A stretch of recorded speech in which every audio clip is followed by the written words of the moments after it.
another episode. I am thrilled on the Own Your Lane Brand Leaders podcast to bring back a guest who has been here before, but has an incredible story and part two to what they have talked about in the last episode. I think that was about 2 years ago. So I'm thrilled to bring back to the show my friend and expert, Bernie Borges. Welcome back, Bernie.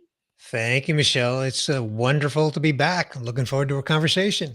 Yes. So for those who haven't heard your episode, which I'll link in the show notes and are just now getting to know you, tell us a little bit about who you are because we really want to give people that who you are, but I want to really reframe it because you have some big news and a big pivot and a new path since we last spoke. Yeah. So I spent the better part of my career, let's call it 3 decades or so, in B2B marketing. Had my own agency for a while, did the corporate thing, but I've always been a podcaster, Michelle. And 3 years ago, I started my third and my current podcast called the Midlife Fulfilled podcast. I knew I wanted to focus on midlife and specifically the theme of fulfillment. Fast forward 220 plus episodes and a research report I published last year. And all of that has come together to help me really develop and take to market a framework, leadership framework that I call fulfillment centric leadership. So that's the pivot that you're referring to. I've gone all in on this. So as of the first of January for 2025, I'm 100% in on this. I've left the corporate job that I was in, and I'm focused on taking this leadership, fulfillment centric leadership framework out to the world so that leaders can learn how to lead through the lens of fulfillment and really empower their employees to experience both personal and professional fulfillment in their work. See, I love that you're saying this because that's truly been a passion yours well before you started this new pivot, this new lane, if you will. But what I really want to talk about today is how do you know about when this is your lane? How do you start developing visibility, credibility, and authority?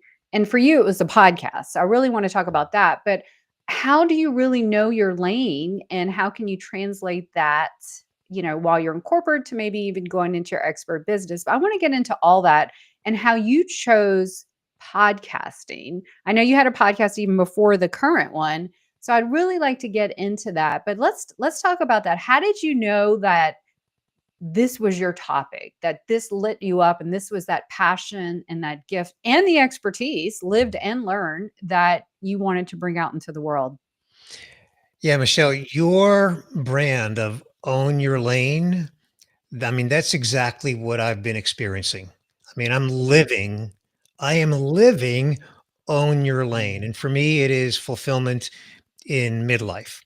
So yes, the podcast has been a big part of that.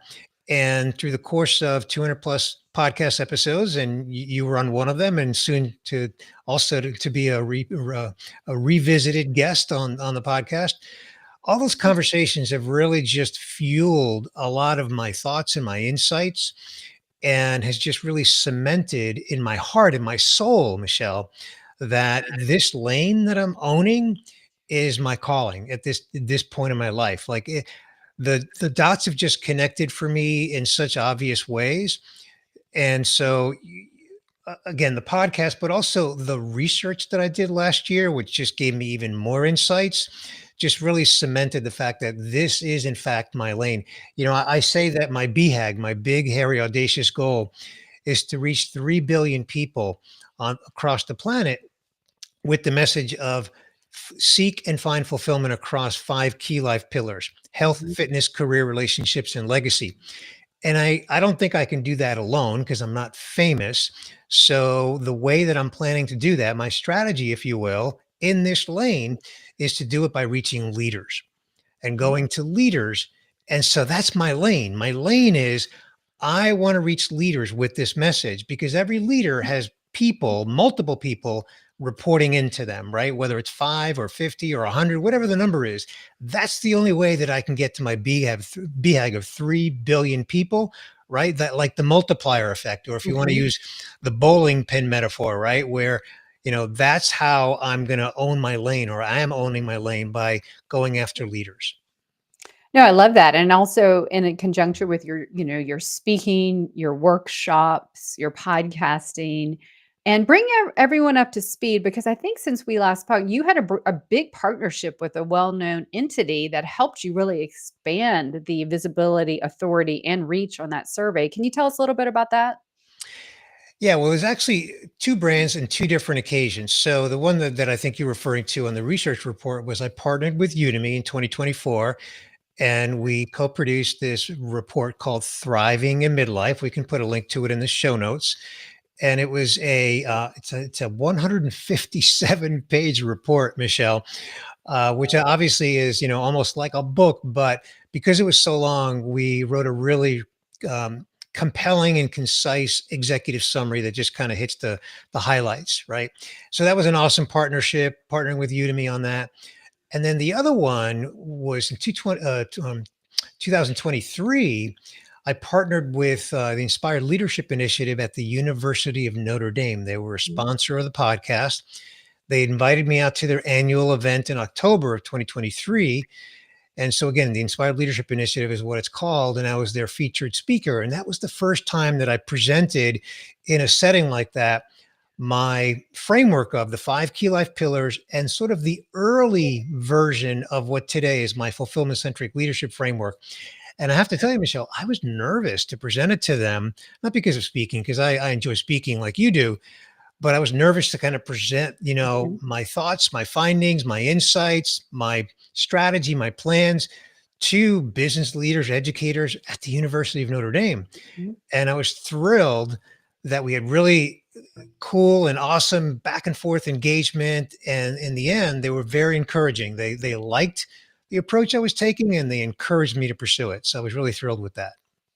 Well, that speaks volumes, and I can totally relate. It's probably if you enjoy speaking and training, educating, it's not so much that it's when you're presenting your work to the world, right? It's like, wow, it's a little bit of vulnerability. So I'm so glad that landed well. But even bringing this back, you were VP of content marketing, and had your own agency, well equipped in your career. But at some point, you always knew you had these inklings that bubbled up that this was a calling, a purpose, a passion, or all of the above for that owning your lane. So bring us back to speed because I want to really talk to that listener today who is hearing you and agrees, there is something that I'm sitting on, either with my expertise or passion or a combination of both. And I want to encourage them to start putting themselves out there so they can own that lane that's truly uniquely yours, theirs. And so remind me when you started that podcast and what led you to get out there in the first place and lead you now to where you are today. Let's go back to that. So I had retired my previous podcast called the Modern Marketing Engine Podcast at episode 300 in 2021. And then for the next 6 months, because it was middle of 2021, for the next 6 months, I was without a podcast. And I sometimes joke for those that are watching on video that this big microphone here is like an appendage, meaning I was missing the fact that I wasn't podcasting. So I started to think about what's my next podcast. I put a lot of thought into it, Michelle.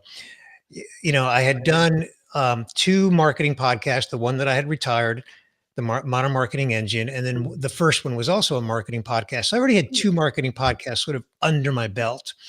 And it's not what I wanted to do in the third one. So after just doing a lot of, self-reflection and soul searching and kind of thinking about where I am in my life and my career and where I, think I want to go next, which I was still kind of thinking about, I settled on the topic of midlife. And once I did that, Michelle, I started doing research on midlife and specifically podcasts. What podcasts are out there on midlife? Well, I found hundreds. I mean, hundreds. And do you know, Michelle, that the vast majority of them, I would say, if I was to mathematically add them up, I would say that not less than 95% of all the midlife podcasts are hosted by women speaking to women. And Mm. wow, there's nothing wrong with that. I really didn't find podcasts that were not limited to either gender.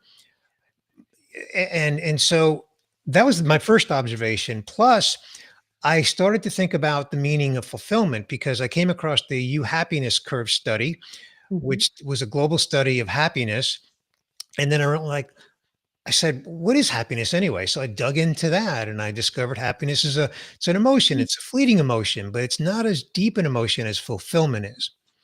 So all of that really led me like all these dots just connected. Now, this did not happen overnight. This was over the span of months of research and just sleeping on it. And again, a lot of self reflection. So I just reached the point where I just said, okay, it's going to be about fulfillment in midlife. And I titled it Midlife Fulfilled. And the subtitle is Thriving in Life, Career, and Leadership. I love that. Breaking down my lane, because this is in the podcast, I attribute a lot of the stories, the techniques, the things to the Own Your Lane framework. And you hit it so well already. The launch your vision. You knew you wanted something different. And in that framework, I talk about professional purpose. I say that we need to have our professional purpose as our brand North Star to really guide us, to keep us in the game and to keep us interested. And it has to align with us. So you found that. You found them and you did, exactly that. You're like, "I wanna do this. This is what I, believe in. It touches a nerve. It touches a nerve for me." And then you just said it so well and articulate your difference. I love that you just said, "I'm not gonna do a midlife podcast." You dug deeper, which either as a product or a person, we need to find some kind of overlay, the Venn diagram on how we're gonna stand out. And the fact that, wow, there's not a lot of midlife podcasts by men talking to men or women, but I get that. So you carved out that positioning on how you can reframe this. And then you developed a framework, which I love because that even cements that even more. So I think you're just owning your lane so, so well. So if we take it through the next step on lane, which is navigate your presence, how did that happen? So, obviously, you started the podcast and, you're what, 250, almost 300 episodes. You're a podcasting, expert with all these under your belt. So, how did you start creating that presence for this brand, this mission with you driving it? To get this out in a bigger way. And I might add to develop your credibility, your authority, and cement that, associated with you and what you want to be known for. So, Michelle, are you asking me how did I PYOT this? Yes, I am. I love my acronyms. PYOD. Put How, yourself out there. how did I put myself out there on this? Okay, well, one of the very first things that I did was I developed a website, so midlifefulfilled.com. And like most websites, it has evolved quite a bit. Initially, in the early days, probably the first, call it 2 years, because now it's more than 3 years. The first 2 years, it was just about the podcast. So midlifefulfilled.com was about the podcast. Now it's about who I am in the marketplace. It's about my keynote speaking, my workshops, my executive coaching. I've got a blog with some, I don't know, 40 or so blog posts that are published. And then, of course, the podcast is there, and every episode has show notes. So having a presence on a website, which is multifaceted, but still within that umbrella of my overall message, which now is fulfillment centric leadership. That's what it has evolved to. The podcast is one element of it. It's like a lane within a lane, right? Like my overall lane is fulfillment centric leadership. My podcast is a lane within that lane, so it's within that world. And then besides that, something else that I know that you talk a lot about and you have a lot of expertise on, and that's LinkedIn. So Mhm. I'm posting content on LinkedIn regularly, at least three, sometimes four to sometimes five times a week, and then a little bit on Instagram. So combination of all those, and then I've been trying with, let's call it modest success, and I'm being very generous to myself to have some success with video by just producing video. Not only every podcast like this podcast episode on your podcast, I also record on video. But that aside, I'm also trying to produce standalone videos, 1 2 minute long videos that I put out there as part of my PYOT strategy. And I have to say, that's not quite as effective as I would like it to be. But, on the website, Michelle, I was looking at my Google Analytics the other day, and holy cow, I was really blown away on like how some of my content is number one, number two, number three on Google for some relevant keywords. And not surprised, I'm seeing an uptick in traffic. I'm seeing an uptick in downloads on some of my, free giveaways, resources that are on the website, which is building my email list. So, you know, we were talking before we press record that these things take time and you Yeah. just have to be persistent and committed and keep at it because little by little, brick by brick, as we say, the incremental progress happens and good things happen. Oh, this is just perfect. With your background as a VP in content marketing, I love that you're taking that expertise and bringing it into this and educating us because not only this episode to to tell your new story, to show your new path and where you're going and how you're owning your lane, it's also, giving us a lesson on how to take what you wanna bring out in the world and with the content, the visibility, the credibility, authority. So I love that you started this well before, and I don't even know if it was on your radar to start your own new path, but here we are. You've developed that brand equity, you've positioned yourself, and now the new positioning for where you wanna go in your new path, it's quite easy now because you've already established that.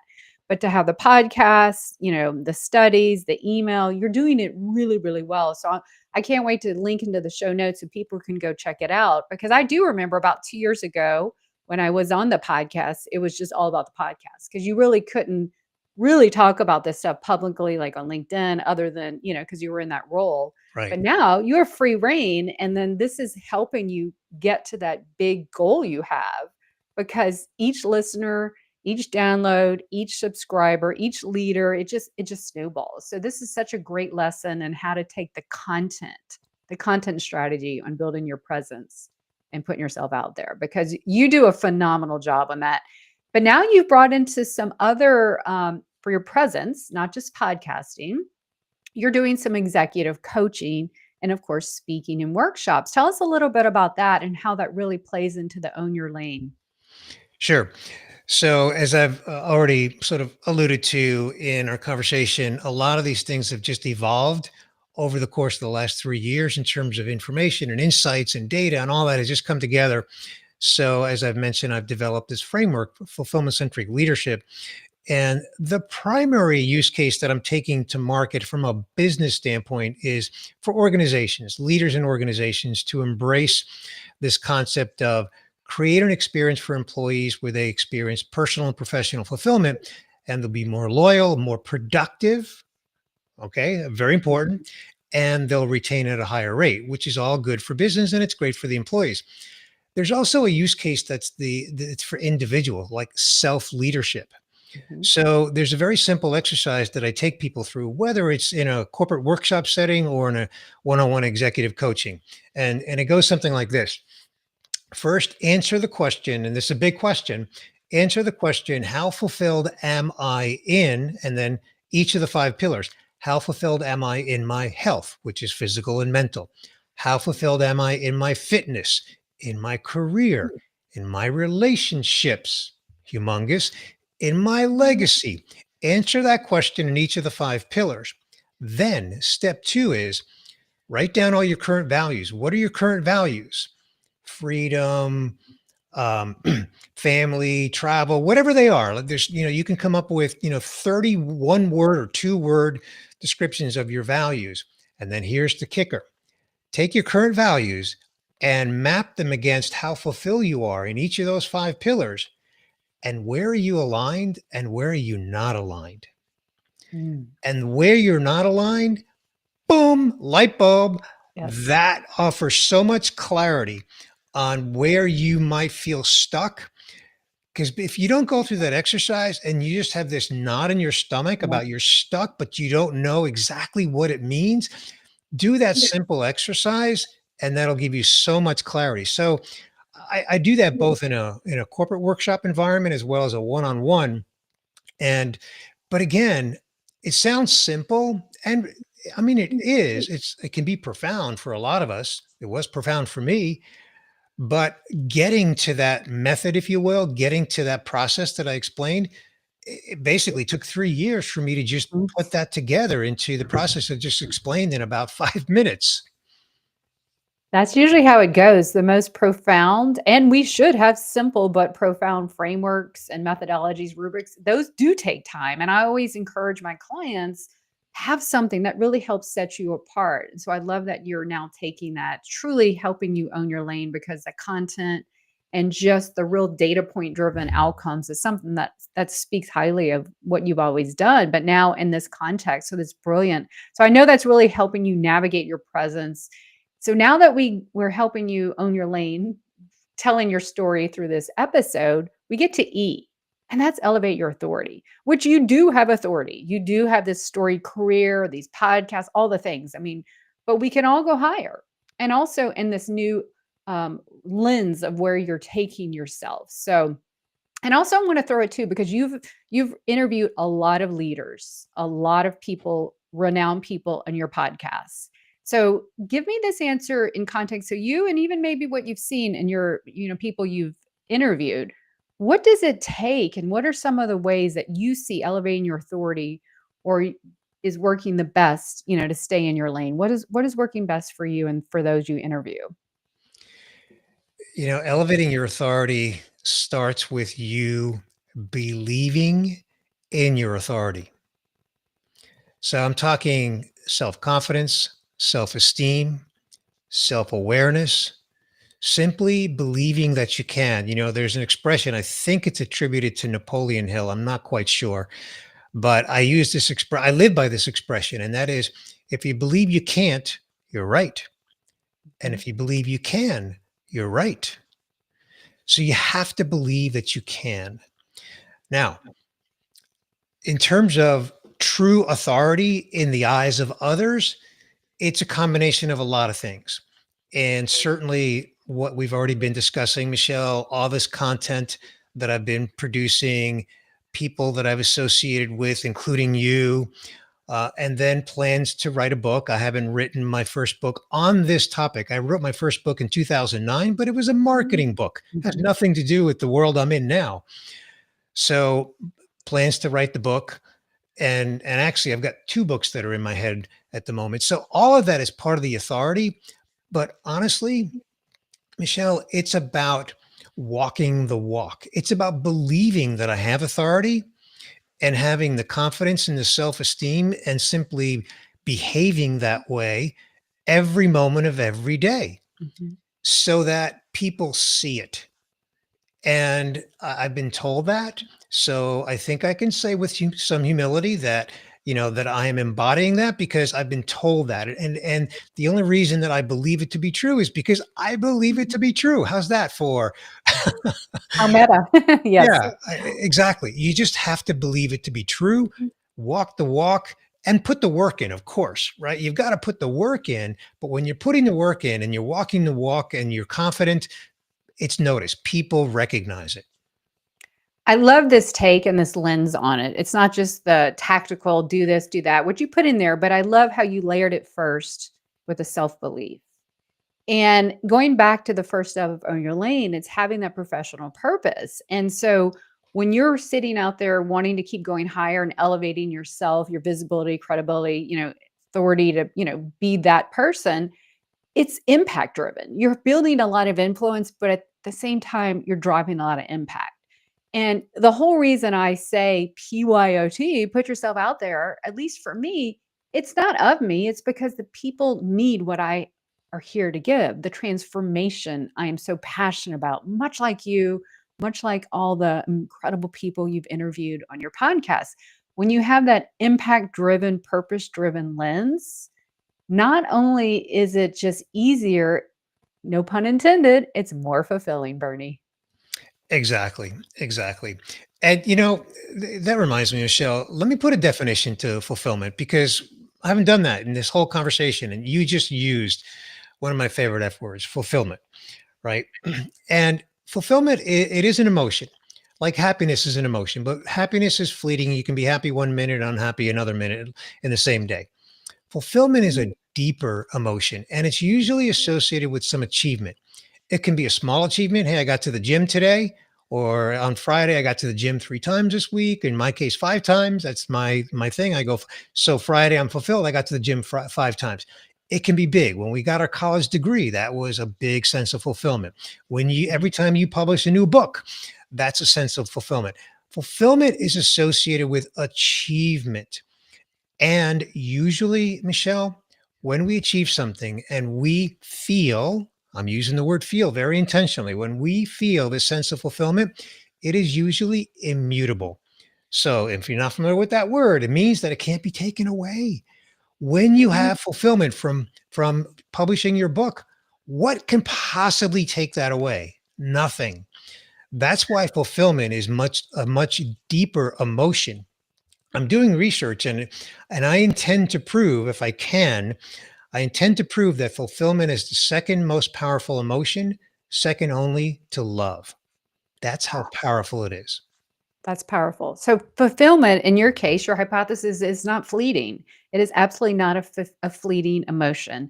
I can't wait to see that research. And if anyone's going to take it out into the world and make it happen and prove it right, it's going to be you. So I cannot wait. You'll have to come back when that happens and tell us more. That's going to blow open so much. That is truly your North Star. So this is incredible.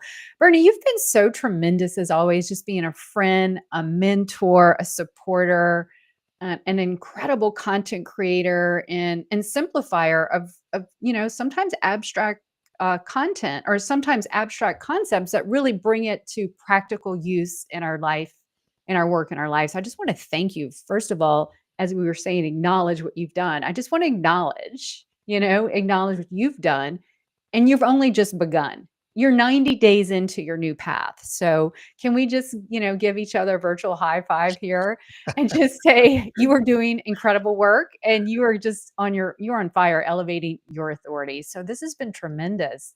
So as we Well, kind of wrap up our time today, I know we've talked about your story, your backstory, how you started getting the bubbling up of what your owning your lane is, doing it, then leaving your new path and just really owning and going deeper, wider, and just more intentional in what you're doing, which is so inspiring to those who are listening. And then we took you through my own your lane and showed exactly real world how it happens, both on a philosophical and a very practical way. So that has been tremendous. And also your and also what's coming for you, because we never stop. This is not a destination, much like fulfillment. It's continuous. So I just want to applaud you for that. But let's talk right now.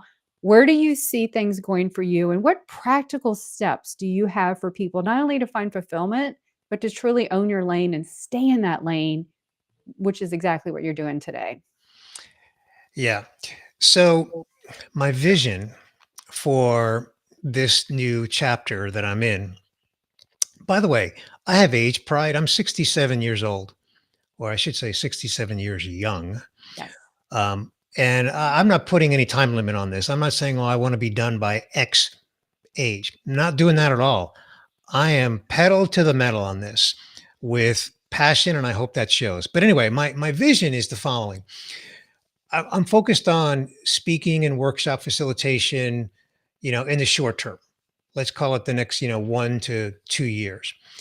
I want to create enough demand for my fulfillment centric leadership framework where the demand outstrips my availability as one human being, and then start certifying people into the teaching and the facilitation of fulfillment centric leadership as a framework, as a leadership development framework. By the way, Gallup says that only 1 in 10 people in the workplace even have the skills to be leaders. So there's a lot of demand for leadership development training. So short-term speaking and workshop facilitation, midterm certifying others, and then a little longer term, and I'm not going to even attempt to put a timetable on this, is what I'm thinking currently. This might change, Michelle, but I'm currently thinking that it's the Fulfillment Institute. Mm. And the Fulfillment Institute is bigger and broader in scope. And it basically says that we need fulfillment in multiple dimensions of society. We need to be cultivating fulfillment in higher ed, in nonprofits, in municipal governments, in businesses, right? All these different lanes within lanes. And then as an organization, as the Fulfillment Institute, then providing resources in the way of training and consulting and whatever other resources evolve between now and the time that I get to that part of the vision. But that's, again, I hesitate to put a timetable on it, but I don't see that probably not for at least 3 years of sort of road work ahead of me, right? The kind of laying the bricks to get there. But that's how I'm kind of looking at the vision. I love that you gave me your, launch your vision. You actually told me that in the end. So I love that. And I salute that. I say go get that domain now because that's going to happen, especially if you get that hypothesis right that fulfillment is the second to only love as a powerful requirement in our lives. And, you talked about the college, university level, government, all the entities. I mean, they probably even need to teach it in high school. I mean, let's start us early. Why have to course correct when we're in our 20s? But this is actually a new lens on everything. And as the world gets more AI driven, the need for human connection and human fulfillment will be like no other. So I cannot wait to come back in the future and talk about the research and the institute. And I feel like this is like a moment like remember when. So remember this, Bernie, this moment, this episode. This I love visioning. I love creative geniuses who have this passion for something bigger. So we all want to shout out and high five you. So congrats on that. What could be your best advice for others who have gone through what you have or something similar and really want to just start owning their lane? What is your best advice as we close out today? So I'm going to combine your question with a shout out that I want to give to you because it really does come together for PYOT. It's give yourself the space, whatever space means to you, to really think deeply about the thing that really, really excites you, the thing that you're really passionate about. And if you don't know what that is, go through that exercise, right? How fulfilled are you in each of the 5 pillars? Again, health, fitness, career, relationships, and legacy. And then look at your values, align your values against those 5 pillars. Where's the gap? Where are you misaligned? Because that can help you determine how to find that passion. And then once you find it, then realize that that's your lane. And then just do what you need to do. You alluded to the fact that I was in a corporate job through December of 2024. So the first of this year is when I went full time into this lane. So whatever that means to you as an individual, and then embrace wholeheartedly, Michelle, embrace PYOT. Embrace, put yourself out there. No matter how scary it is, you've got to embrace that. And Michelle, here's my shout out to you. I don't think a week goes by before I don't say to someone, you need to PYOT. You need to put yourself out there. And that's not my original. That's Michelle B. Griffin's original. Go check her out. You need to put yourself out there because your visibility is not vanity. Your visibility is value. And so, that's it all comes together and down to that. Find your passion and then own your lane and then put yourself out there. Oh, so well said. Thank you. Thank you. Thank you. I'm able now to combine my loves of PYOT and OYL on your lane. So you just crafted that so well. So cheers to that. Cheers to you listening who just listened to that epic advice and do the same. Now, you've given us so much value, so much insights. Where can people go to learn more about you, follow you, all the things? Well, certainly my website, midlifefulfilled.com. That's the website where I've got all my content. And then I'm also very active on LinkedIn. So Bernie Borges, Borges is my last name. And if you want to connect with me on LinkedIn, I invite you to, but please personalize your invitation and tell me that you heard me on the podcast with Michelle B. Griffin, and I would be happy to connect. Incredible. And I'll put the links in the show notes, make it super easy because we want more people who are looking for that knowledge, those insights that you share, plus all those studies to go learn more. Bernie, thank you again for being on the show for the second time and sharing your new pivot, your new path, and your huge vision to help us more find personal and professional fulfillment in our lives so that we can own our lane. I just want to thank you. Well, I want to thank you, Michelle. I've enjoyed every minute of the conversation, and I look forward to continuing it. Well, thank you. Well, that's it, everybody, for another episode. Until then, keep putting yourself out there. You have a brand to build, a message to share, and people to impact. I'll catch you next time. Take care.